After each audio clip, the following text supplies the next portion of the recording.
Thank you. There's been a lot of discussion here about what to do with the various hurricanes and the rebuilding of systems.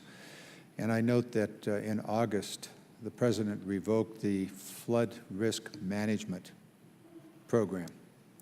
It seems to me that it might be useful to keep that in mind. Much discussion from the witnesses about how to be resilient in the face of floods. But I guess the federal government's not going to require that in programs and funding programs that we don't pay any attention any longer to flood risk management. Seems to be a rather stupid thing to do, but we ought to pay attention to that. So that ought to go back onto the agenda. And if the President doesn't want to reinstate that, then perhaps we ought to. Otherwise, we're wasting a lot of money. Secondly, every one of the witnesses has asked for more money. Correct? Is there any one of you that didn't ask for more money? No, all of you did, and we need more money.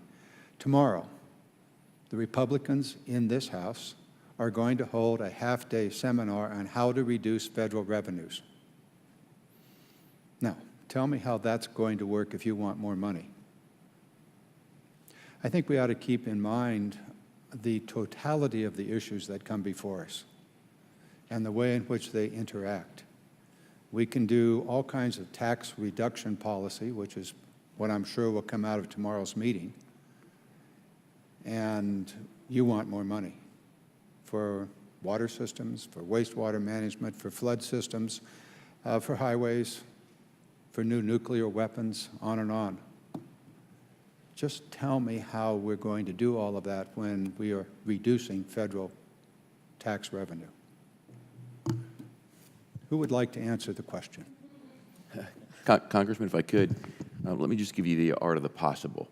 When I joined our company in 1992, if we took the amount of pipe that we were replacing every year against the total amount of pipe that we had in the ground, we would have went on a 900-year replacement cycle. Far from sustainable, right? It's not going to last that long. In the 20 years or so that I've been at the company, we've taken that from 900 years down to 90 years. Our main breaks are half of the national standard AWWA, and we've done it without federal money. And we've done it on our rates. Our monthly rates are about $50 a month per customer. That's the art of the possible. It can be done, but it has to be done over larger groups of people. We have 450,000 customers in that particular division. And it can be done. Excuse me, was that pipe American-made? That pipe is American-made by one of the people sitting at the table here.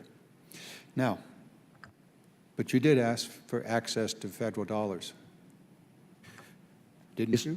Yes, sir. If we okay. Now, my question wasn't about how you could be more efficient, which is meritorious, but my question was about how do we get more federal dollars to meet the needs that all of you have when we're actually reducing federal revenues, or there are many who want to reduce federal revenues? If I may. Yes, please. Thank you. And I don't want to repeat my whole testimony today, but I believe really what municipalities have been focused on is not just money. And we face money issues, our balanced budget as a city on a daily basis, but really the encouragement of integrated planning, flexibility, support of public-private partnerships, the bill that's being presented by one of the members, Mr. Gibbs. So there are other opportunities. Money is important. The flexibility in the existing funds and the state revolving funds. Excuse me, but you're dancing around the fundamental issue that I've raised. All right. Every one of you have asked for more federal money for a variety of purposes, all good. Mm-hmm. And at the same time, the Congress of the United States is in tomorrow and the days following, setting out to reduce federal revenues. So how do we deal, and the larger infrastructure issue, $1 trillion infrastructure issue, are you suggesting it does not require federal money? It can all be done in public-private partnerships? Yes, sir.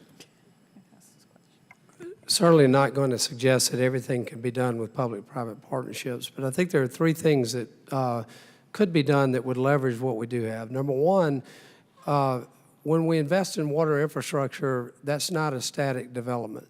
Water infrastructure spending generates economic activity, I think another $6 of GDP, that in turn generates additional tax revenues that could help offset that. Number two, Excuse me, are we talking chicken and egg here? Which comes first, the federal revenue or the growth that occurs without the federal revenue?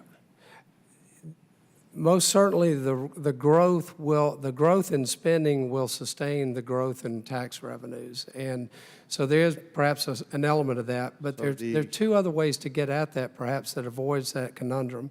One is the expansion of the WIFIA program. Yeah. Right now, WIFIA provides a leveraging opportunity through the use of credit insurance that would enable the few federal dollars that we do have to go into that to greatly leverage into additional spending through private sector investment as well, which in turn would generate that economic activity, which would then in turn generate additional revenues. And then the last thing I would mention is lifting the cap on private activity bonds. Yeah. The estimates are there. I think the last CBO estimate was I'm going that. to interrupt you, sir, but do any of those meet the needs of the infrastructure, water infrastructure? They are a piece of the puzzle, but by themselves, they are totally insufficient. I would agree that none of those things by That brings me themselves back to solves the the problem. point that I'm really raising here, in that we talk about $1 trillion infrastructure program, we talk about water, drinking water and clean water, and on and on and on. At the end of the day, it requires federal resources, which are going to shrink if the current policies being enunciated by the President and by my colleagues on the Republican side are able to go forward. Thank you for the extra time, Mr. Thank you, Mr. Garamendi. We're going to move to Mr.